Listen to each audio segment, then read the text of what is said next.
So the other day I was talking about grief and loss, and it got me to thinking, um, about clients that I've had in the past that have dealt with loss, is they lose a sense of purpose sometimes. Especially if you were taking care of that person and they passed, or like I said, you had some kind of job that defined you and you're no longer working. Perhaps you're now disabled or, retired. It could be anything. But there is a sense of loss from that. And losing your identity or losing your purpose in life can really bring you to depression and, not wanting to get out of bed and not having a reason to get dressed or shower or, all of the above.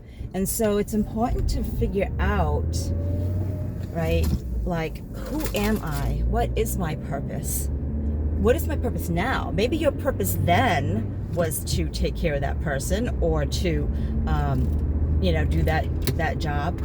But as time goes on, our purposes can change. Well, let me just give you an example in my life. Like, my kids are grown now, right? And at one time, my purpose was being a mom to them, right? Taking care of the home, making sure they get fed and bathed and do their homework and all those things. And, when my last one moved out and went to college and stuff, there was a kind of sense of loss. There was a kind of battle of, still wanting to control their lives and tell them what to do, and you can't. And then you had to come to grips with that acceptance.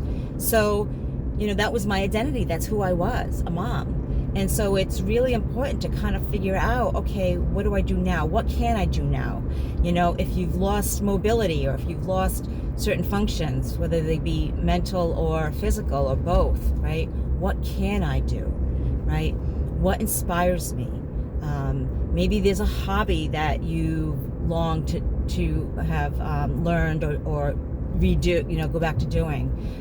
Maybe there's a volunteer position that you can do, helping people or helping animals or what have you, to kind of feel like you have a purpose again. I know a lot of the clients that come to the program that I work at, it's a temporary program, right? And so once they discharge, sometimes they have that, okay, what do I do now?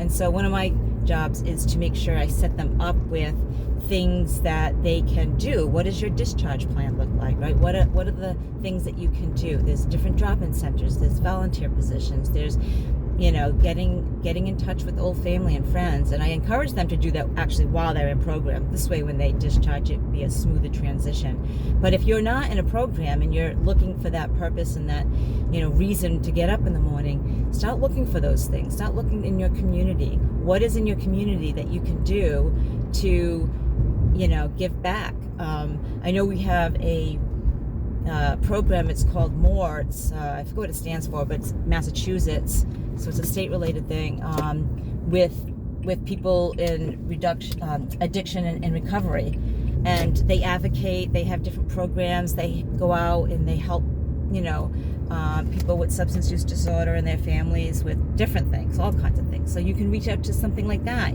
something that you believe in, you want to stand up for, you want to, I'm wearing pink today because we're having Breast Cancer Awareness Day or whatever. So get involved with that, right? I've lost a lot of people to cancer, giving back to that organization, whatever it looks like. It could be anything. Try to get creative. Try to look around and be open-minded. And also, if it doesn't work out, don't quit. Don't stop after the first try, right? There might be something out there that you just have to dig for, or you don't actually get introduced to unless you've taken these steps, right? Like, so maybe I volunteer at the dog shelter and then I find out this information, right? This woman wants to have someone, stay with her and take her dogs for a walk or whatever. I mean, it could be endless possibilities, right? You don't know where it's going to take you. So I suggest, getting some supports, getting some things in your life that give you purpose, give you a reason to wake up in the morning. I know playing with my hair. I'm using you like a mirror. Get a reason to wake up in the morning, you know? And it doesn't have to be every day of the week. It could be a couple of days, you know, just something. It would really help. And if you need any suggestions, or if you need any help finding those resources in your area, leave me a message. I'll be more than happy to do the research for you and find out what it is that you can take part in. I hope you remember to let the people that you love know that you love them. Send them that text, give them a hug, give them a great big kiss. Every chance you get, give them a call. All the things. Take care of yourself and be well. Till next time.